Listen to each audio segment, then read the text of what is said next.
through storms, unshaken, unbowed. Through trials and verdicts, still standing proud. A titan in the tempest, against the raging crowd. He's got a vision for the future, gonna shout it aloud. Changing the wind, it's coming fast. A new foundation built to last. Cryptocurrency's the key. Make the big switch. Power to the people. Time to teach the rich.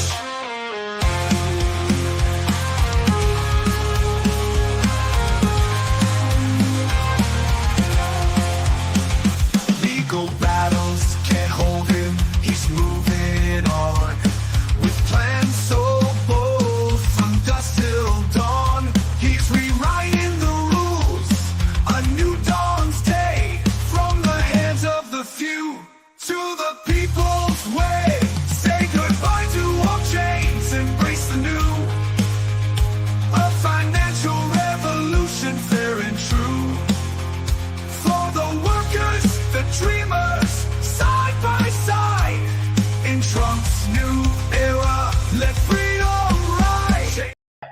Welcome, everyone, to the Crazy Kryptonaut channel. I am Zester, and thank you guys so much for joining this Monday. And today we are joined by our always perpetually grumpy-looking Tina, who has been harassing me for the past 15 minutes as I try to get ready. But she's feeling very, very special because all the kitty cats have gotten a little makeover over the past week, and I've got a photo or two to share with everybody on that one. So how is everyone else doing, though? Especially considering the crypto market's going crazy right now. How's everybody feeling? What's up, Kukla? Thank you guys so much for being here. Thank you, Kukla and Trish, for everything you do. What's up, Trish? Mary Jones, how did I not get the first to like? Oh, don't worry. I bet you were in the top 1 or 2. Welcome, Linda Hearn. Welcome. Yes, guys, I have. I was missing y'all throughout the week. There was just too much going on the work side, and I do. Unfortunately, the bills for kitty cat food get pretty high when you got these little gorditas running around the house. They do. And so, unfortunately, I had to take that time and make certain. And so, my apologies to everyone. I would much rather be hanging out and chatting with y'all. That is an absolute guarantee. But got to do what's it got to do. Bacon wrapped jalapeno stuffed with sausage or cream cheese and cheddar. George, well, now I'm just hungry.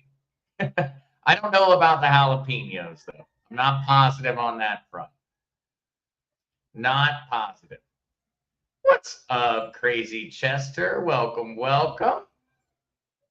Oh, and I think I saw another one down here from Crazy Chester. Crazy Chester, now that I'm retired, I can make these podcasts. That's awesome. I'm extremely excited, extremely happy for you, Crazy Chester, that you have gone into retirement.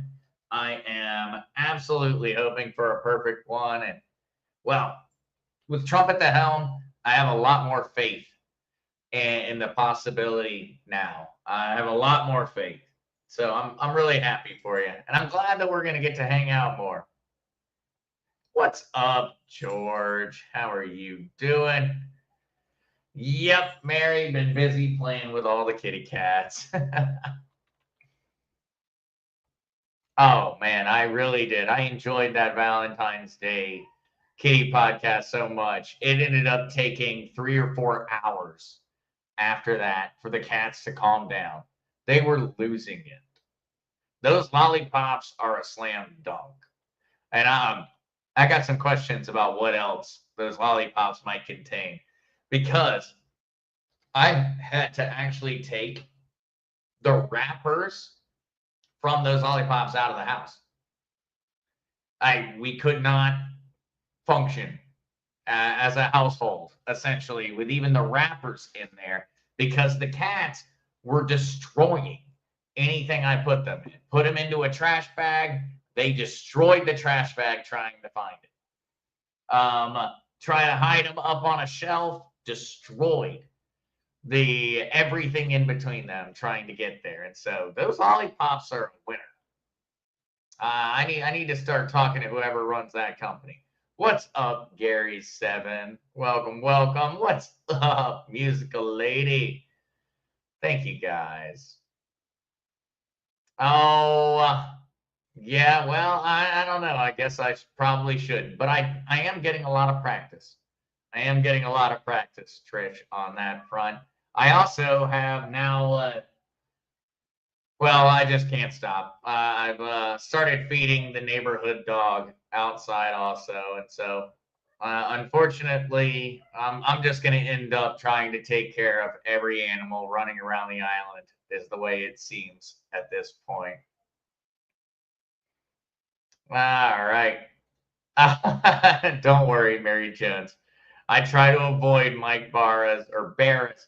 I have apparently always mispronounced his name, Mike Barra's advice. I do my best to avoid it. Yeah, musical lady, exciting times. That would be one way to state it.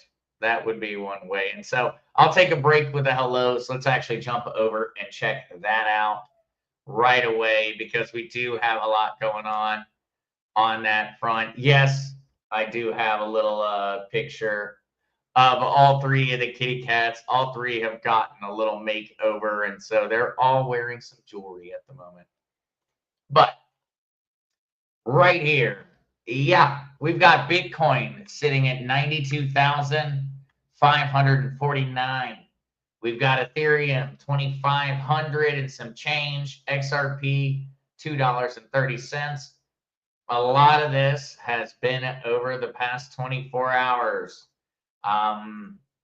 Even when we go on a 7-day, we can see that essentially starting somewhere around, really I would pinpoint right here, somewhere around, I guess that would make it, 9 p.m. yesterday, we started to see a general downward trend, and we have been on a precipitous fall over the past couple of hours. Currently testing levels around 92,000. 90,000 is really the break point. For those that are already kind of worried about the general market, 90,000 is going to be the break point. If we see ourselves drop precipitously below 9,000, well, all bets are off. But there is an extreme degree of resistance at 90,000. There is a lot of buy orders. And so that does not mean that when the price starts to reach that point that all those buy orders will still be sitting there. Very often, large whales will put up limit orders, as we have discussed in the past. They will put up limit orders that are placed at certain price points. So in this case, 90,000, somewhere right around $90,000 per Bitcoin is really where we're seeing a really big buildup of potential buys. The danger here is, what if those people withdraw their buyers? And so right now you look at it and you feel very, very confident. Well, the price is not going to drop below 90K, but ultimately we don't know if those folks are going to keep their money on the line or not. They may say, oh, the market's dropping too quickly. We're going to pull that capital back and we're going to wait to see if we can't get a better deal. That's where a lot of the uncertainty is right now. But needless to say, we are on a trajectory for $90,000 Bitcoin. From a technical analysis standpoint, it seems very, very likely. Volume is continuing to escalate, which is actually, for those that aren't aware, on the CoinGecko charts, They do have volume also displayed down here. Volume has been precipitously increasing over the past 24, 48 hours. And we're seeing that in a negative fashion. And so we've got a lot of people selling right now. And we've seen a variety of different arguments about why, but ultimately, the only thing that really makes sense is genuine uncertainty. Because otherwise, cryptocurrency is sitting in a very similar state to precious metals at the moment. It's very confident. Gold, silver, I mean, you've seen the markets, I would hope. Gold and silver, specifically gold, are doing extremely well right now. And crypto really sits in the same logic basket as gold at this point. Yet, we're seeing a lot more uncertainty on the cryptocurrency side. And that's not unexpected, but it's not necessarily logical. And so let's dive into why. Why are people more worried on the crypto side than they are on the gold and silver side? And the answer ends up being pretty easy. There's been a very large hack of people who had their money on a centralized exchange. I will point back to all of my prior videos on why it's so important to not keep your crypto, not keep your money on a centralized exchange.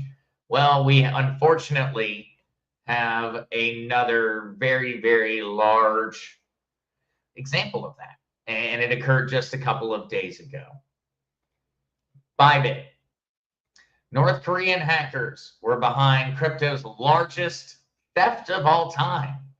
I feel like the verbiage may be a little over the top, but needless to say, $1.5 billion was stolen on Friday from Bybit. Bybit is a centralized exchange where people stored their money. They kept their money on a centralized exchange. And once again, we have seen a massive, massive loss on account of that. 1.5 billion. They're calling it the largest theft of all time. I don't really think it's the largest theft of all time. But this group is specifically being correlated with the Lazarus Group. And the Lazarus Group is a North Korean hacker organization. And so I feel very, very bad for all the folks that have been affected. And so if anyone in the community was a holder on Bybit, I don't think there's a large chance that there were holders. Bybit was primarily used by Asian traders, but there's still a possibility it was available for American investors. And so if you held cryptocurrency on Bybit and you're not aware of what's going on, sorry to be the bearer of ill tidings. But once again, we're seeing what I would say is the same story play itself out again. And this is why I take it so seriously when I tell folks about the general process of securing your crypto. I know that it's extra steps. I know that it's a pain in the, the donkey. It's a pain in the donkey. But it's because of things like this. That's why it's so important that when you purchase your crypto, you go ahead and you have a plan for how you're going to store it off of the exchange. You buy through Bybit, in this case, and you remove your crypto, and it's sitting on a Ledger hardware wallet or sitting in your MetaMask wallet, this hack didn't affect you. If you buy crypto and you leave it on exchanges, well, guess what? If you happen to leave it on Bybit, you may or may not ever get your money back. And so, another one of those unfortunate occurrences. I do have a lot of hope and a lot of faith that with the new administration, we're going to see actual effort from law enforcement, but I'm not certain if it's been long enough. I mean, look at how long it took to get Kash Patel even into office in terms of the FBI. I don't know if the Trump administration is going to be able to jump on this event in the way that I think they will be able to in a year or so's time. But your money would have been safe if it weren't on a centralized exchange. That's essentially the short version. The long version is a lot of things are changing, and we're going to be able to start tracking down these criminals in the near future, or we're already capable of, because that's the reason we know it's the Lazarus Group. And so Zach XBT, a very, very, very famous online sleuth in the crypto space, tracked down these purchases, or well, not these purchases, but these monetary movements back to the North Korean hacker group. And so what we see right here is that in a matter of hours, we found out exactly who committed the crime. That is what cryptocurrency and blockchain technology is capable of doing. We know who stole everyone's money. The real question is anyone going to do anything about it? That is the real question. Not who stole it. That's easy. Folks that are knowledgeable and understand how to navigate the blockchains and the tracking tools are capable of finding out where your money is. Unfortunately, we're going to have a conversation about nuclear war in order to get it back. And that's really the short and curlies of it. That's the unfortunate part of the entire situation, as we've talked about previously. It's not a matter of whether we can find the culprits or the perpetrators. It's a matter of whether we can convince our law enforcement and our governments to actually enforce the law, which seems like it should be an easy thing to do. But in the modern world, well, for the past 20 years, it hasn't been easy. And it's probably more like the past 30, 40, 50, 60 years. But what are folks thinking on that one? I'm going to go back to saying some hellos along the way and then catch up with chat. All right.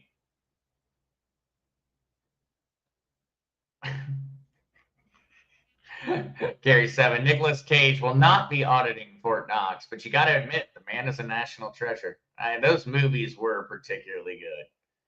They were particularly good. And yes, Mile High Crypto looks. I think that might be a nice way of saying it. What's up, Richard? Ah, yes, Kukla. It's on its way. It is on its way. Oh, of course, this is an important one. Please do remember that the content or anything expressed by myself or in the chat or anything in any regards that comes out from the Crazy Cryptonaut channel or Zester in any form or any place that I am is not intended to provide financial advice. It is for entertainment and educational purposes alone. Please consult with a professional before making any major decisions. Eagles Quest, hi Zester, not worried about the crypto. Eagles Quest, no, I'm the same. I don't worry about it, but what I've learned over the years is how much it affects folks and how much it used to affect me. And so I come from that general mindset of where I remember how anxious I was. I remember how much of a panic I was in over such small things and trivialities in the market. But that's not how we react psychologically as humans. We don't tend to look at things logically. We look at things emotionally. And it takes a lot of effort to pull away from that emotional response and to just be like, hey, price is going up and down. And it's going to keep doing it. And ultimately, I have no control over it. The only thing I can control is the point in which I decide the pain is too much, or the point in which I decide to quit looking at it and quit worrying. That's something that is a personal decision. But Eagles Quest, I would have to say I'm on the same wavelength. The only thing that I'm really thinking about is how much more gold and silver I want to own right now, because I have a really, really good feeling about the market over there. What's up, Bear? How you doing? Oh, musical lady, thank you so much. Well, I missed y'all, and do not worry. Kitty cats are all back, and they're definitely ready to hang out. What's up, Tahoe?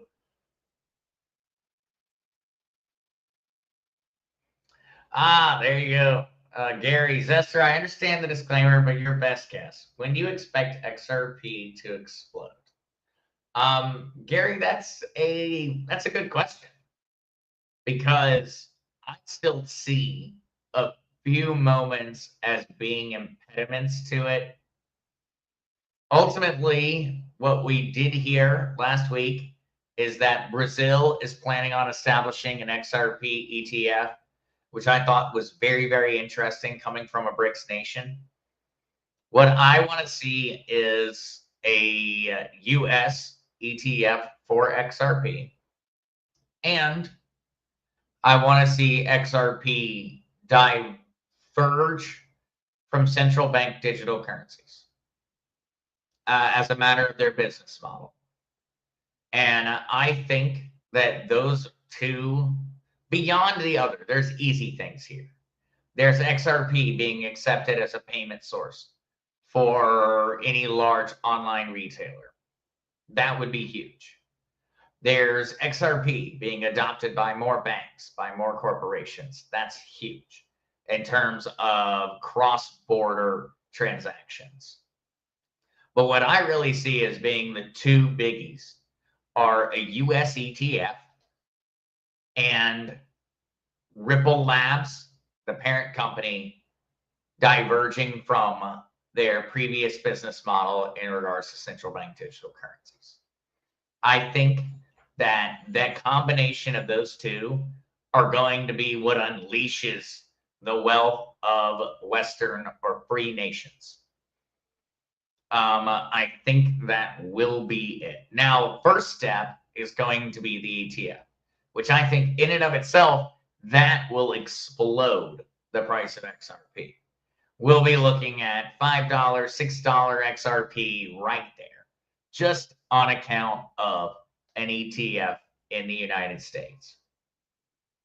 Because it's not really the ETF, it's the opening of the regulatory market. It's XRP, Ripple is no longer in trouble. They're free to go out there and operate without these regulatory bodies constantly checking their value.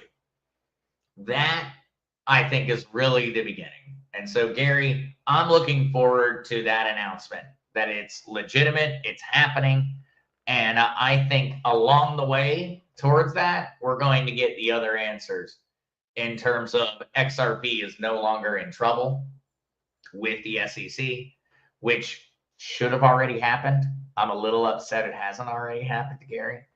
I kind of feel like it's nothing more than a stroke of a pen for Trump. And because he has not stroked or has not written his name on that piece of paper yet and ended the really the witch hunt that has been after XRP, leads me to believe that there's some other question that needs answered. What's up, David? How are you doing, man? And thank you so much for the apple. Gary, how can the Fort Knox audit hit crypto if they find the gold or not? Gary, that's a great question, and that kind of brings us towards a point of a little bit of speculation. Let's go ahead and sound off.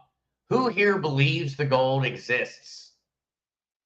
Who here believes the gold does not exist? I'd love to see y'all's responses in chat. I'm going to go ahead and skip all the way down to the newest chats solely on account of that question. Who believes the gold exists in Fort Knox? Well, we've got 4, 5. We got 5 no's already. Nope, no gold, no gold, no gold, no gold, no gold, no gold. So nobody's picking the side of the gold's there. Well, I think that this is going to have 2 effects. Because we're universal. I think we're at about 15 people now between the chats saying that there is no gold and not a single person saying there is. And so let's go ahead and take that question, Gary, from the understanding that there is no gold. If there is no gold, 2 things are going to happen. The value of gold that you hold or that is provable is going to go up very temporarily. And there's going to be an extreme degree of uncertainty. Folks are going to be panicking over precious metals, saying, what if there is no gold? What if the United States does not hold a backing supply of gold? Well, that should indicate to investors that there is actually far less gold around than they expected. And in that way, I kind of expect people to immediately go, okay, we need to get the gold that does exist. We need to get physical gold. I think it would immediately result in a call on all paper gold. Because any average investor who does not physically hold their gold is going to suddenly want to take ownership over it. That is going to have extreme effects on the precious metal market. And I'd love to hear from Andy on his opinion on that one. Because I have a feeling we would immediately see a gold rush. Everybody would be panicking trying to buy gold. Everybody. Because the thought would be the United States doesn't have any to back us up with.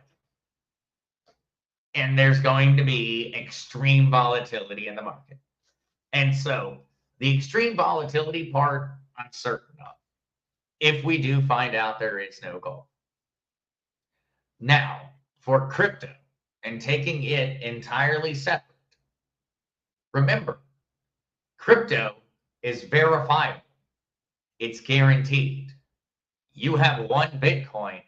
There are only ever going to be 21 million Bitcoin. You can always prove how much Bitcoin someone owns. And so, Gary, it would kind of lend the idea out there that crypto is safer than precious metals.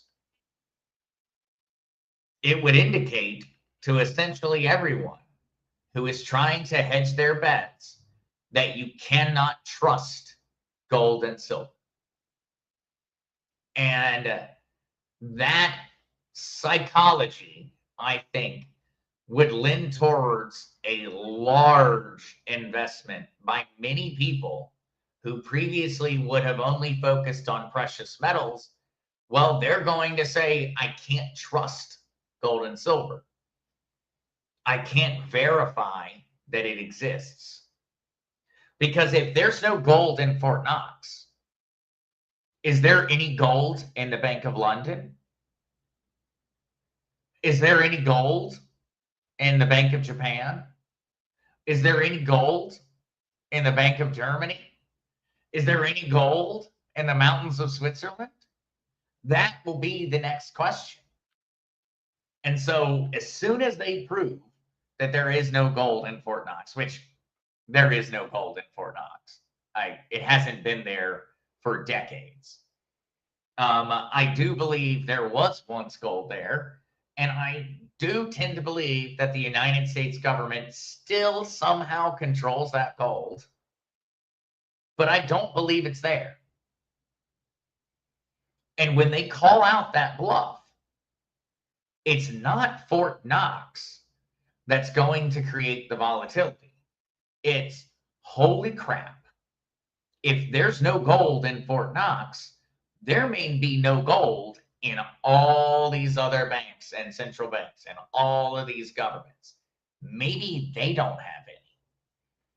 And that is where the rubber's going to meet the road. And that's where we're going to have real big questions based around how much gold does China have? How much gold does Russia have? How much gold does Iran have? People that have typically been viewed as enemies of the United States, it's going to turn into a knockout brawl in regards to this. And so I'm very worried about the audit of Fort Knox. I have to almost wonder if it's better not to know. And you know my opinion already from times that I've talked. I believe that we as voters and members of quote unquote democracies, republics, whatever, but as active participants in our civil society, I believe we have the right to always know these things, always. But I do have to worry about the repercussions of finding out that there isn't any gold in Fort Knox, because the downstream effects are going to be crazy. Folks are going to flock to their local gold and silver stores trying to buy everything they can. And then folks are going to flock to cryptocurrency and Bitcoin going, what the heck is going on? Precious metals are extremely scarce, and we're having a very hard time verifying whether they exist. And so folks are going to flock towards the blockchain where it's provable. You own one Bitcoin. There is only this many Bitcoin. And in that way, I do have a lot of wondering going on. The other side effect of it that I think folks need to be aware of, and this is something that I've also been talking about, it's something I'm genuinely worried about already, is that with the cessation of inflation that we're seeing on account of the cuts in government spending, because we've learned essentially America's inflation had nothing to do with our economy. It had to do with our federal government and its absolutely insane corruption and spending. That if you combine these two things and say, okay, inflation is about to cease, and precious metals and other essentially wealth management vehicles are going to become extremely prosperous, or are going to receive a massive amount of an influx in investment, that's kind of a combination that would result in the collapse of the stock market or a lot of speculative industries. And in that way, it's going to also affect crypto. I think we're in for an extremely volatile year. More volatile than maybe I even expected, which I expected it to be crazy.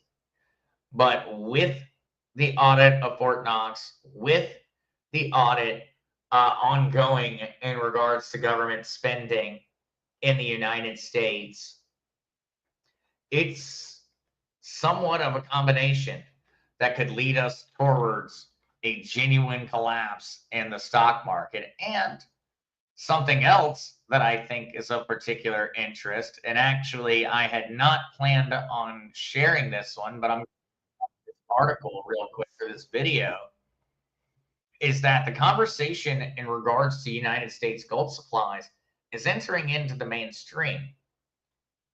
Something I thought very interesting this morning when I was watching along was actually this video, which you would not have expected them to bring on the Pawn Stars guy and have had an actually deep conversation. But they ended up having a particularly deep conversation in regards to the value of US gold. And so that's actually why they brought him on, was to talk about the fact that in his pawn shop, he would never have valued an ounce of gold at $35 in the same way that the Federal Reserve has. And they talk about during the video on Fox the fact that we're going to need to revalue all of the gold. I thought that this one was very, very interesting. And I love seeing the conversations that we have and we've been having for years be had on mainstream media. I know that we've been trained to not trust them, but it is important. It's a sign that this conversation that we've been looking towards is now being had on Fox. It's now being had on the quote unquote mainstream. And that makes me particularly optimistic about the future in terms of a major change. What I think we are looking at right now, though, is just the genuine fact that it's going to be dirty. If the stock market crashes, crypto will crash. Gold and silver will crash. They will crash along with it. They will recover faster. And this is a trend that you can go back throughout all of time on. Go back to 2007, 2008. Go back to 1929. Go back to the 1980s. Go back to any historical time period where we saw the stock market crash. What we saw immediately occur was precious metals plummet.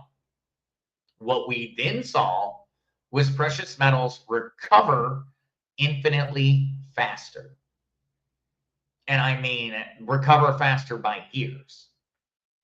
And in that way, I would expect the same thing to occur. We will most likely see crypto and precious metals be heavily affected by any bad news in the stock market on the short term. And I only say that because, well, it's not my opinion. It's not because I think it's going to happen. It's because that's what's always happened. It's always occurred that way. The market crashes, gold and silver crash, which most likely nowadays would mean crypto would crash, but gold, silver, and hopefully crypto will recover much, much faster because folks would move all of their capital and move all of their investments from investing in Apple stock or Microsoft stock. They would move all of that over to gold, silver, crypto. And that's what I expect.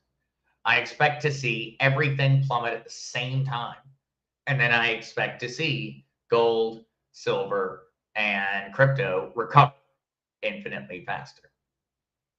Of course, that is not financial advice. But if you were to go back historically and look at it, that would end up being the answer.